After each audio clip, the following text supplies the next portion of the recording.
मागच्या अनेक दिवसापासून महाराष्ट्राच्या राजकारणात ज्या नावाची सर्वाधिक चर्चा आहे ते नाव म्हणजे वाल्मिक कराड। मस्साजोगचे सरपंच संतोष देशमुख यांच्या हत्येचे ते मास्टर माइंड आहे असा त्यांच्यावर गुन्हा आहे। पण वाल्मिक कराड यांनी हे सर्व आरोप फेटाळत पुण्यात सीआयडीला शरणागती पत्करली। पण यासोबतच आणखीन एक मुद्द्याची सर्वाधिक चर्चा आहे ती म्हणजे वाल्मिक कराड आणि धनंजय मुंडेची। पण आता सर्वांच्या मनात हा प्रश्न निर्माण झालाच असेल की वाल्मिक कराड आणि मंत्री धनंजय मुंडे यांचा संबंध काय?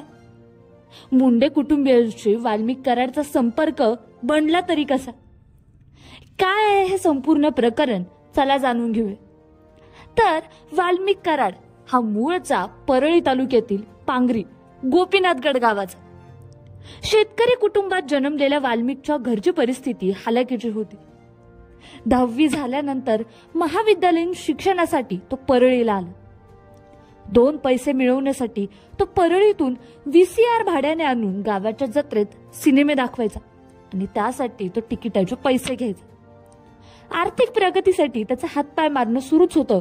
त्यावेळी वाल्मिक गोपीनाथ मुंडे यांच्या विश्वासू फुलचंद कराड यांच्या संपर्कात आला। फुलचंद कराड यांनी त्याला गोपीनाथ मुंडे यांच्या घरी कामाला ठेवलं।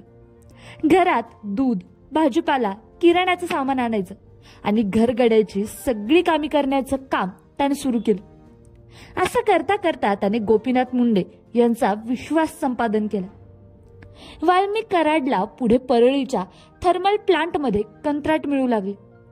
पाठीमागे मोठं नाव असल्यामुळे हळूहळू त्याचा परळीत प्रभाव वाढू लागला। वर्ष 1995 मध्ये वैद्यनाथ कॉलेजच्या संचालक मंडळाची निवडणूक झाली। त्यावेळी अध्यक्ष निवडणुकीच्या सर्वसाधारण सभेत हाणामारी झाली। सभेत राडे सुरू असतानाच तत्कालीन पोलीस अधिकारी नागरगोजे यांच्या बंदुकीतून निघालेली गोळी वाल्मिक कराडच्या पायाला लागली। त्यानंतर गोपीनाथ मुंडे यांचा त्याच्यावरील विश्वास आणखीन जास्त वाढत गेला। गोपीनाथ मुंडेसाठी काम करत असतानाच वाल्मिकचा गोपीनाथ मुंडे यांचे ज्येष्ठ बंधू पंडित अण्णा मुंडे यांच्याशी देखील संपर्क आला। पंडित अण्णाचाही तो खास बनला।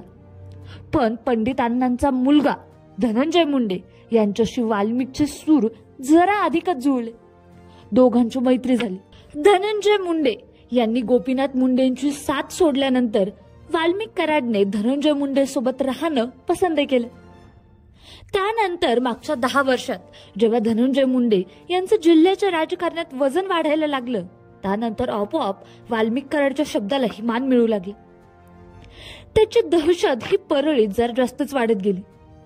पुढे त्याने बीड जिल्ह्याचा पोलीस अधीक्षक कोण असणार, जिल्हाधिकारी कोण असणार हे सुद्धा ठरवायला सुरुवात केली।